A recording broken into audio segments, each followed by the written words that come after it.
Hello everyone, welcome to Defence Osprey. मैं फिर से बहुत दिनों बाद वीडियो बना रहा हूँ। इसका रीज़न ये है कि यह चैनल डेली अपलोड्स के लिए था ही नहीं। मैंने ये चैनल पाकिस्तानी प्रोपेगेंडा को काउंटर करने के लिए बनाया था।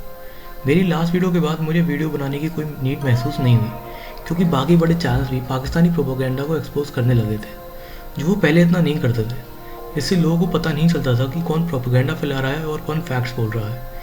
इसलिए मैंने इस चैनल पे वीडियोस अपलोड करना शुरू किया। और यूएफके की वीडियो देखने के बाद मुझे लगा कि फिर से मुझे अपने चैनल को एक्टिव करना चाहिए।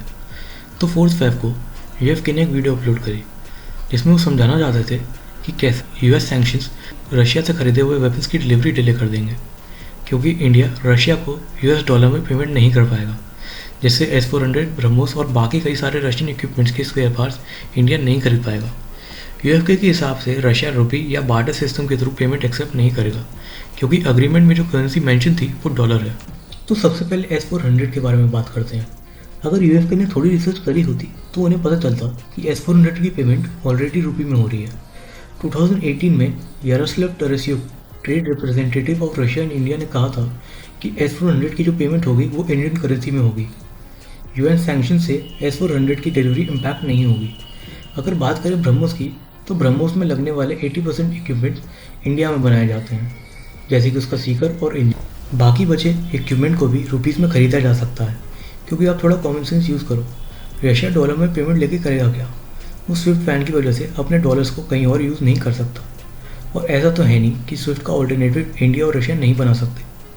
स्विफ्ट का काम है इंटरनेशनल पेमेंट्स को वेरीफाई करना, और पेमेंट वेरिफिकेशन का दूसरा सिस्टम बनाया जा सकता है इंडिया और रशिया के बीच ट्रांजैक्शंस करने के लिए।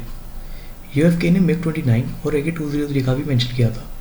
तो MiG-29 की डील अभी साइन नहीं हुई है, उस डील को अभी भी रिव्यू किया जा रहा है, और मोस्ट प्रोबेबली ये डील कैंसिल हो जाएगी।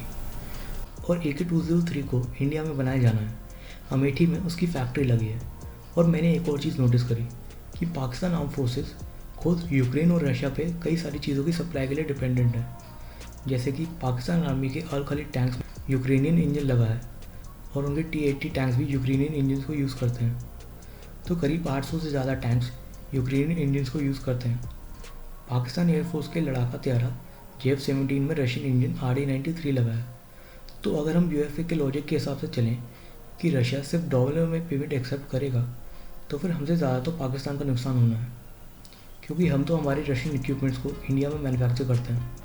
T-90 इंडिया में मैन्युफैक्चर होता है, और उसके कई सारे पार्ट्स लोकल सप्लायर्स ही सप्लाई करते हैं। Su-30 MPI और MiG-29 के इंजन को भी HAL की इंजन डिवीज़न में बनाया जाता है।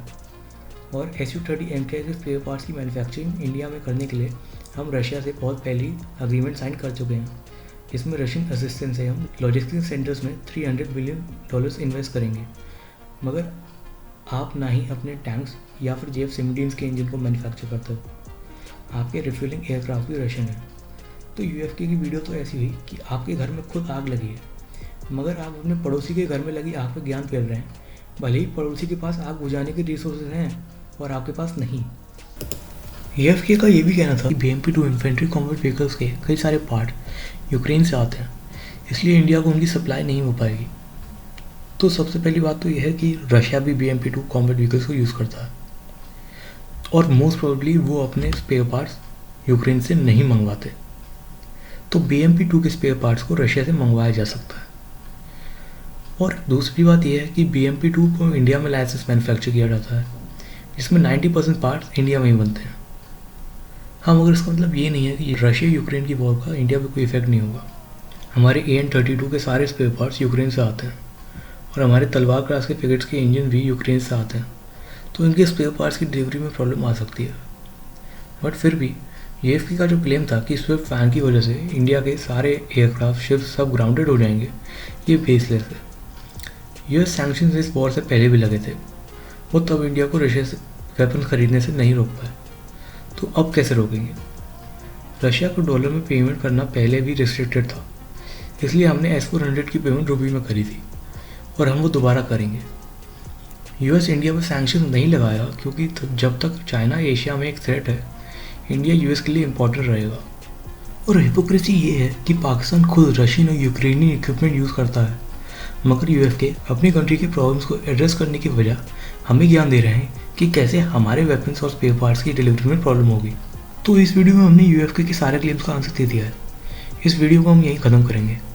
अगर आपको इस वीडियो का सेकंड पार्ट चाहिए तो प्लीज़ नीचे कमेंट करके ज़रूर बताना और इस वीडियो को ज़्यादा से ज़्यादा शेयर करना।